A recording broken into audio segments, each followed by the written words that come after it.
E pastor, assim, existem muitas denominações que acreditam que quando você morre, os salvos, né, eles estão no seio de Abraão esperando a vinda de Jesus. O que você pode dizer para essas pessoas, então, em relação a isso? Essa é uma pergunta que frequentemente as pessoas fazem. Se você puder olhar aí em Lucas 16, verso 19, tem uma parábola contada por Cristo falando do rico e o mendigo. Quem eram esses dois personagens? Olha o que diz a Bíblia. Jesus diz assim no verso 19: havia certo homem rico que se vestia de púrpura e linho finíssimo todos os dias. Verso 20. Havia também um certo mendigo chamado Lázaro. Então, dois personagens da parábola que Jesus está contando. Um é um homem rico, que não é dado nome. O outro é um mendigo chamado Lázaro. Na história, esse mendigo mora à porta do rico. E ele sobrevive das migalhas que o rico dá para ele. Ele então, diz o texto, vamos ver a parte que eles morrem. Verso 22. Aconteceu que morrer o mendigo e ser levado pelos anjos para o seio de Abraão. Morreu também o rico e foi sepultado. Verso 23. No inferno, estando em tormentos, levantou os olhos e viu ao longe a Abraão e Lázaro no seu seio. Então chamando disse: Pai Abraão, tem misericórdia de mim e manda Lázaro que molhe em água a ponta do dedo e me refresque a língua, porque estou atormentado nesta chama. Disse, porém, Abraão: Filho, lembra-te de que recebestes os teus bens na tua vida e Lázaro igualmente os males. Agora, porém, aqui ele está consolado e tu em tormentos. Bom, eu não vou ler toda a história, mas eu quero resumir da seguinte forma. Algumas pessoas dizem assim: então quando morre o justo, ele é levado para o seio de Abraão. Ora, mas não existe um local físico chamado seio de Abraão. Não existe um local onde as pessoas vão também para o tormento.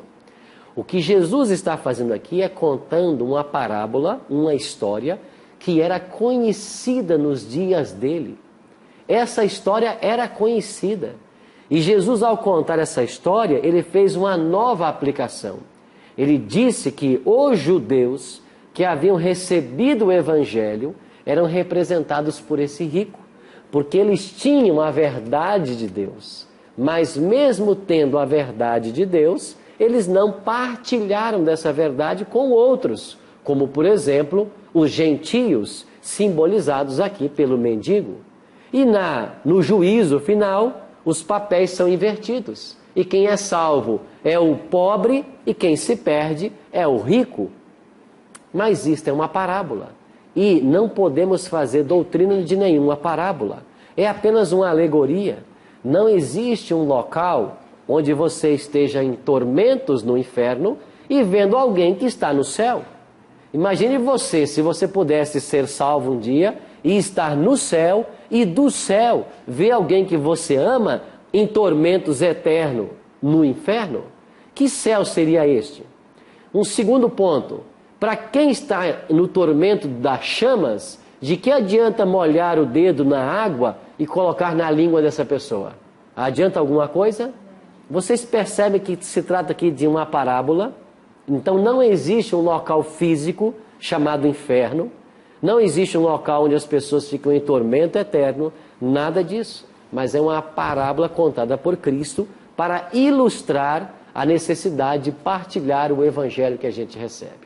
Anderson.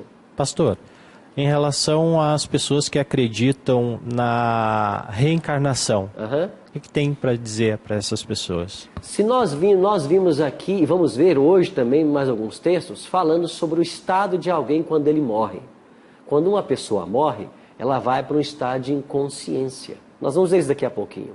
Logo, não pode haver reencarnação. Não existe uma alma na pessoa que saia da pessoa e vai para outro corpo. Porque, como a Bíblia está ensinando, nós não temos uma alma. Nós somos uma alma. Se cada pessoa é uma alma, não existe a possibilidade ou a ideia de reencarnação. Bom, tudo isso é muito confuso para mim. O que acontece com a pessoa no momento da sua morte? Olha Gênesis 3,19. Nós lemos em Gênesis de quando Deus criou o homem, ele juntou dois elementos, o pó da terra mais o fôlego de vida, e o homem passou a ser o quê?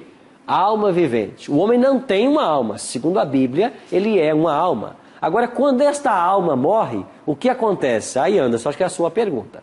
Gênesis 3,19, a Bíblia diz assim: no suor do rosto comerás o teu pão, até que tornes a terra, pois dela fosse formado. Porque tu és pó e ao pó tornarás. O que acontece quando a pessoa morre? A equação da vida é desfeita. Porque se Deus, ao criar o homem, juntou o pó da terra, mais o fôlego de vida, o pó da terra é a própria argila que Deus usou para moldar o boneco de barro, e soprou nas narinas desse boneco o fôlego de vida. O que é esse fôlego de vida? É a vida que está em Deus e ele partilha conosco.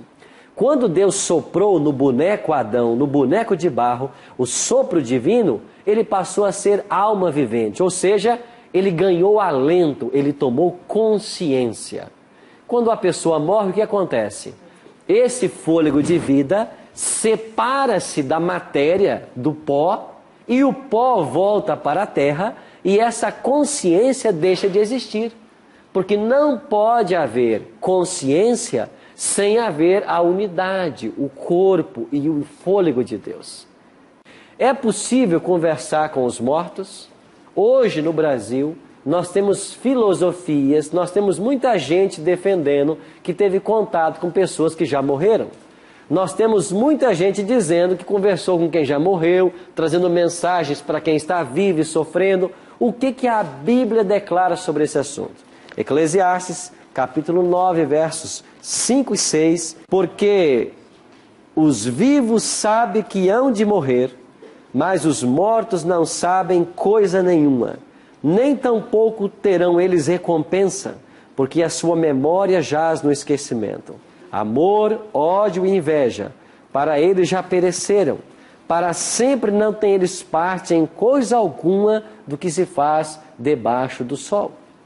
A Bíblia é clara em dizer que os mortos não sabem de coisa nenhuma. Então, se o morto não tem consciência, e Jesus comparou a morte a um sono, em João capítulo 11, por ocasião da morte do seu amigo Lázaro, é impossível que alguém que morra volte para falar com alguém.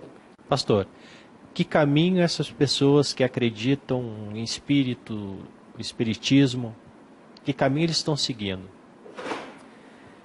Você percebe que os textos que nós estamos lendo da palavra de Deus, eles são bem claros. Não existe consciência após a morte.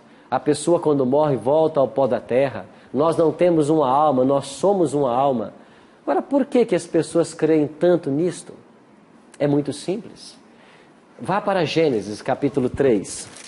Aqui fala da serpente, a mais sagaz de todos os animais, e que começou a conversar com Eva. Ora, a serpente era uma criatura de Deus, era um animal. Mas nós sabemos de que aqui, o inimigo de Deus, Lúcifer, o anjo que havia sido expulso do céu, ele se encarnou nesse animal para conversar com a mulher. Então, o primeiro caso de encarnação, se é que podemos assim chamar, já está aqui em Gênesis 3. E percebe que o diabo, ele veio, se encarnou nesse animal e começou a usar para levar Eva ao pecado. Não existe a possibilidade de um ser humano morrer e ter consciência e se encarnar. Isso não existe. Mas os anjos maus, o próprio Satanás, ele pode tomar o corpo de uma pessoa se a pessoa deixar. O diabo só pode se apoderar de uma pessoa em duas circunstâncias. Mas e as pessoas que acreditam em Deus no Espiritismo? Acreditam que aquilo é coisa de Deus, ora em nome de Deus, mas que acha que esse espírito é reencarnado para pagar pecado da vida anterior, acreditando em Deus. O que nós temos a dizer para essas pessoas é o seguinte: primeiro, que nós já aprendemos aqui, de que você não pode se reencarnar para pagar pecados. porque a reencarnação não existe. Segundo, que você tem na Bíblia a orientação de como ter o pecado perdoado. E nós já aprendemos aqui que é se arrependendo e confessando. Não tem nada a ver com ser purgado numa outra vida. Terceiro, tem muita gente sincera dentro do Espiritismo que está vivendo a religião, crendo servir a Deus. E eu quero até aproveitar e falar para você que está nos assistindo. Talvez você é uma pessoa sincera, temente a Deus. Talvez você é uma pessoa que pratica muitas boas obras, porque essa é uma tônica do Espiritismo. Mas eu quero dizer para você que, com base nos textos que nós estamos lendo nesse livro, não existe a possibilidade da reencarnação, não existe consciência após a morte. A alma é mortal e o ser humano, o homem, é uma alma e não tem uma alma. Com base nesses versos bíblicos, nós desmontamos toda a teoria espírita. Por isso, se você é uma pessoa sincera, Deus vai trabalhar no seu coração para que a verdade que você está aprendendo aqui possa abrir a sua mente e você seja liberto. Porque Jesus declarou em João capítulo 8, 32, conhecereis a verdade e a verdade vos libertará. O certo é que quem já morreu não pode fazer nada por nós. Só Deus e o diabo agem para salvação ou perdição. E nós temos que ser susceptíveis um ou a outro. Ninguém pode ficar em cima do muro. E eu queria ler mais um texto só, antes de nós terminarmos, que é uma advertência que a Bíblia faz em Deuteronômio 18. Quando Deus orientou Moisés a dizer: não se achará entre ti quem faça passar pelo fogo seu filho ou sua filha, nem adivinhador, nem prognosticador, nem agoureiro, nem feiticeiro, nem encantador, nem necromante, nem mágico, nem quem consulte os mortos. A Bíblia é clara em dizer isso. Por quê?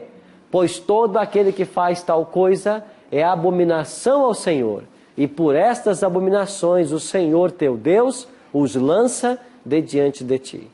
Ou seja, Deus não aprova a tentativa de contactar os mortos, porque não há essa possibilidade. E quando houver a tentativa, o certo é que nós estamos dando uma abertura para o inimigo de nossas almas. E a Bíblia ensina claramente isso. Agora, Jesus tem a solução para o problema da morte. Quem sabe todos nós aqui já perdemos alguém a quem muito nós amamos.